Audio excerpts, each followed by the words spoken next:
this grass is tall. Here we go.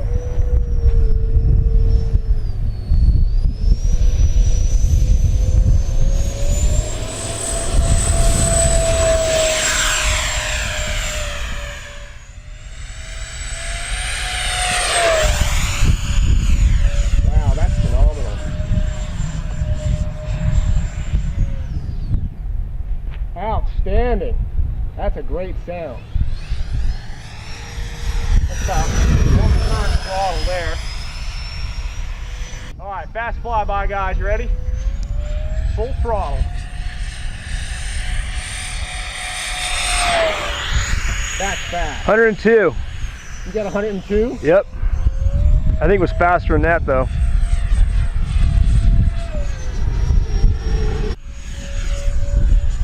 That is spectacular. I tell you what, let me bring it by kind of slower here and put the flaps in.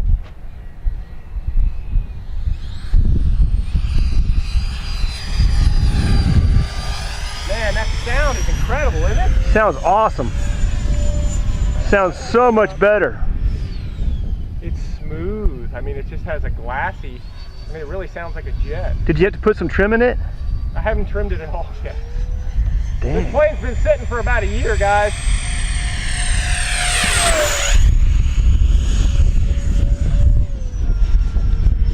Bring it on back again.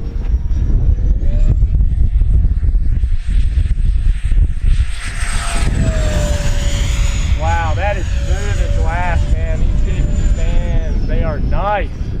Holy moly. That's about the nicest thing I've heard. And you don't worry about them disintegrating, you know? Woo!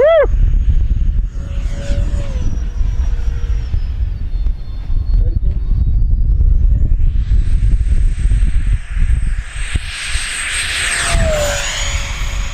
That is simply outstanding. Wow, that is awesome. Holy moly. What time you got on the clock? 4 minutes. What? 4 minutes, almost. Bring it in. Dang. Okay, gears coming in, flaps coming in. Let's see if we bring it on back. That is just stellar, folks. Oh man, that sounds so good. You landing with full flaps? Yep.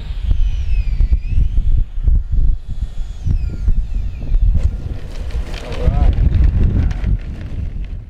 Hey folks, Rich here at RCINFORMER. Today we have a quick installation video that's going to show you guys how to take your stock free wing fans, or any 70mm fans for that matter, out of your airplane and put in a brand new set of JP fans. These are available at Falcon Hobby Supply. They're probably the nicest 70mm fans around, as you just saw from that front clip.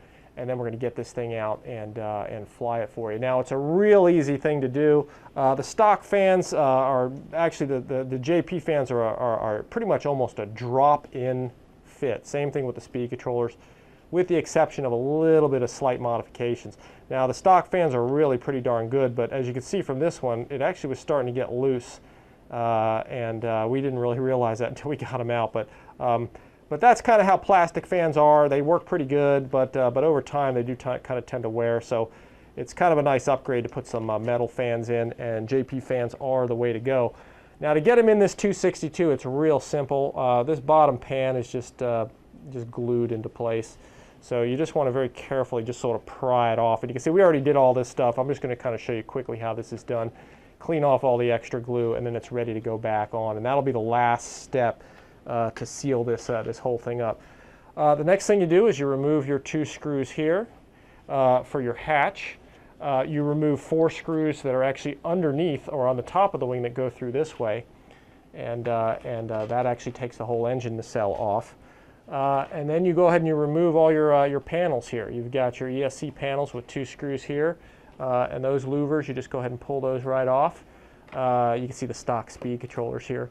You take your center panel off, okay, and you go ahead and you take your whole wiring package, which used to be in here, their whole ESC package. These were the old free wing 60 amp controllers that used to be in this, and we need a little more muscle for the JP fan. So we're using the Skywalker 80 amps, which actually are rated up to about 100. So we're really working with about 100 amp speed controllers in this.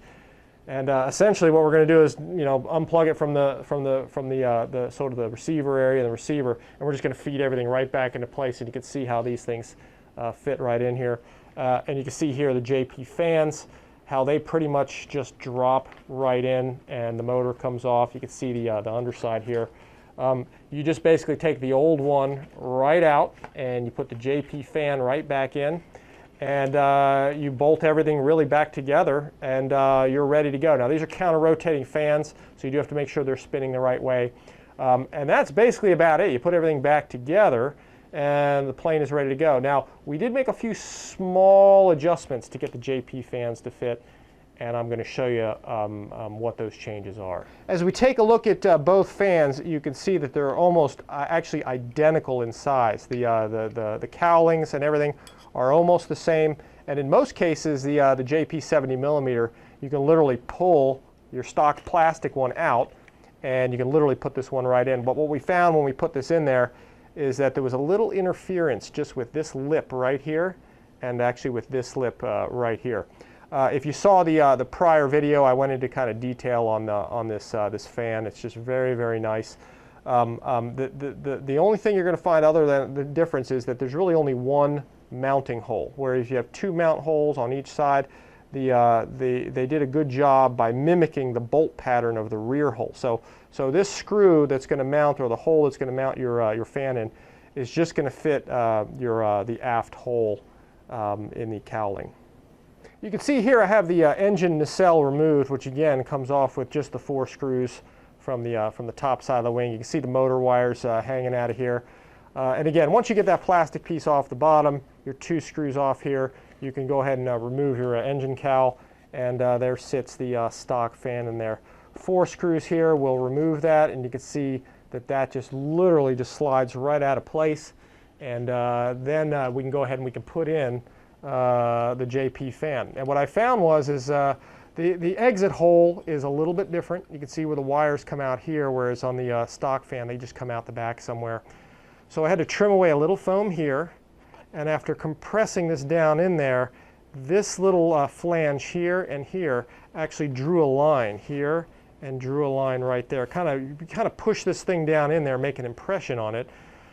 You can also remove the spinner or the engine inlet lip, and just stick the lip down in there, and you can see here where I drew a line right here, and that told me exactly where I needed to carve. So very little bit of carving here in the plastic. You can see here I used a file just to carve away here, carve away here, carve away a little bit here for the engine lip, and then carve away a little bit here where the wires will fit. Same thing with the upper cowling as well. You can see I had to put a little bit of a trench right in there and a little bit here. This all takes just minutes to do.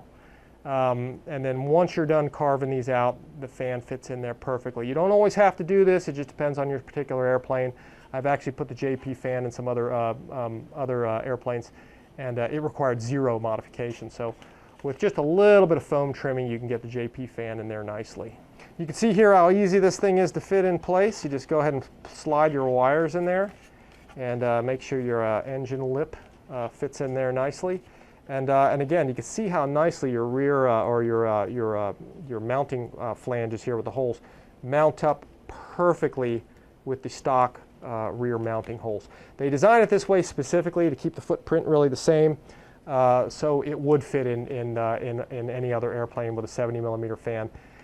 And it does, so it's a very nice fit, and you can see here it actually fits better even than the original stock configuration. When you carve those areas away a little bit, this thing fits in really nicely. It seats down well on both sides, and then you can reassemble all of your screw components and get everything back together quickly.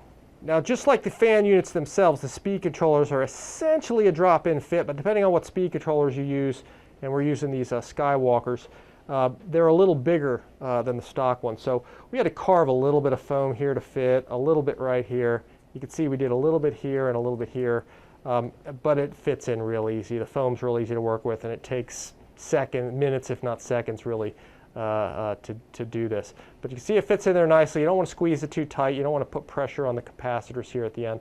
So make sure you trim away enough foam that it fits in there real comfortably. In addition, one item we had to actually do away with to get this thing to fit in place well was we had to get rid of one of these little plastic sort of screw hole retainer type things. And we just removed that. And what I did is I incorporated the inner screw hole, okay, for the fairing, or for the louvers for the speed controller, actually into this center section. You can see here, I just glued a couple of blocks of wood on here, and just put some flange tabs on there. And you can see how this thing just fits now nicely down in there. The tab actually helps keep the speed controller down a little bit now. And then when you put this right over top of it, you now have two screw holes that'll lock this whole thing down, just like it was before. So I did have to carve a little bit more foam away, as you can see. After installing the tab, I just pushed down on this, made an impression in the foam, and then with a hobby knife just cut this out. And you can see how nicely that all fits down into place, and you'll never even know that it happened.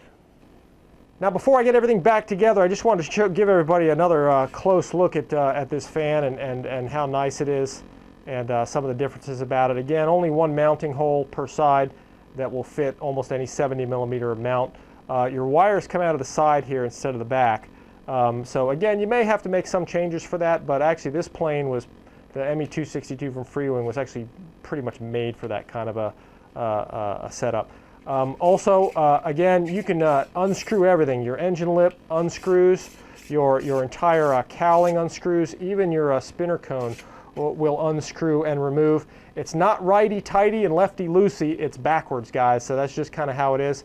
You can see how nice the aluminum anodized fan blades are. Very, very efficient 12-blade design. And there's no spinner to come off or go out of balance or wobble, and it doesn't need to have the extra drag and the extra load of needing to turn that spinner. You do want to be really careful getting this back on. You can cross thread this very easily, but you can see how precision of a fit this is. It all goes together really snugly. Also, your cone comes off. This one actually does go the right way. It unscrews backwards, counterclockwise, and screws in clockwise. They do drill a few holes in the motor here to balance it out sometimes. So they do balance these at the factory. So you may see some holes, and some have more than others. So it's just kind of how they are and how they have to balance it at the factory. But you see everything goes together real nicely. The biggest deal about this fan is how tight the tolerances are. You can see that gap right there. There's a 1/4 of a millimeter gap between the fan blade, as you can see here, and the housing. So very little air gets by there, and it's a very fast spinning and very efficient all aluminum fan. So really sweet, guys. Now let's go ahead and get it back in the airplane, and we'll kind of run it up for you a little bit here. Now with the fan plugged in, you can see how smooth of an operation this fan has. Very slick, very smooth, and vibration free. I'm just doing this for demonstration purposes. I just barely brought the throttle off of the stop. You definitely don't want to have these things, holding them in your hand, running them full throttle and all that, because they are dangerous, guys. It's a spinning metal fan. So. Again, just a very smooth, really nice fan, guys. Now let's go ahead and get it in the plane and run it up here for you. All right, guys, here's how everything looks completely reinstalled. Now, I hadn't actually glued this on. This is the last thing you do want to put back on. Just a bead of contact cement, just perimeter right around the edge like you see it here, and then put that back on last. And it comes on and off real easy that way. The cowling just goes on with 2 screws here. We have the 4 wing screws mounting the nacelle in place. You can see all the louvers and plates, everything's back on, again, with the exception of this cowling. Because I wanted to give you guys a little bit of an engine run up here with the JP fan as it is. And we'll run it up to full so you can kind of see what it looks like here. And here we go.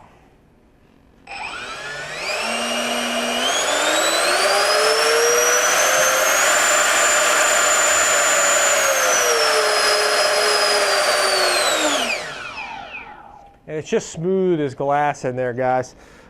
Anyway, we'll be getting this out to the flying field here soon to give you a flight demo. Me and Pete will fly it for you. Check out these fans at falconhobbysupply.com. They're probably the sweetest anodized aluminum fans on the market, period. I'm just loving these things. Can't wait to get this thing out to the field, so stay tuned, guys.